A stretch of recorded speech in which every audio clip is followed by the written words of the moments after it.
தாய் தமிழ் உறவுகளுக்கு நெஞ்சார்ந்த திருக்குறள் வணக்கங்களை இனிதே உரைத்துக் கொள்வது உங்களின் அன்பு தோழன் பா. மூவேந்திர பாண்டியன்.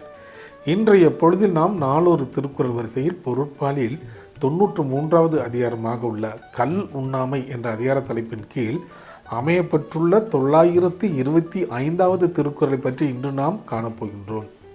கல் உண்ணாமை என்பதற்கு மது அருந்தாமை என்ற பொருளில் இந்த அதிகாரத்தின் தலைப்பு அமைய பெற்றுள்ளது. இப்பொழுது நாம் 925வது திருக்குறள் என்னவென்பதை கண்டு தெளிவடையும். கையறியாமை உடைத்தே பொருள் கொடுத்து மெய்யறியாமை கொளல். கையறியாமை உடைத்தே பொருள் கொடுத்து மெய்யறியாமை கொளல். இத்திருக்குறளுக்கான பொருள் என்னவென்பதை இப்போது நாம் காண்போம்.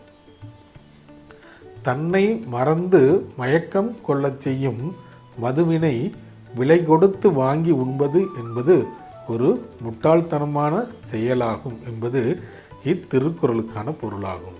மீண்டும் பொருள்: தன்னை மறந்து மயக்கம் கொள்ளச் செய்யும் மதுவினை விலை கொடுத்து வாங்கி உண்பது என்பது ஒரு முட்டாள்தனமான செயலாகும் என்பது இத்திருக்குறளுக்கான பொருளாகும்.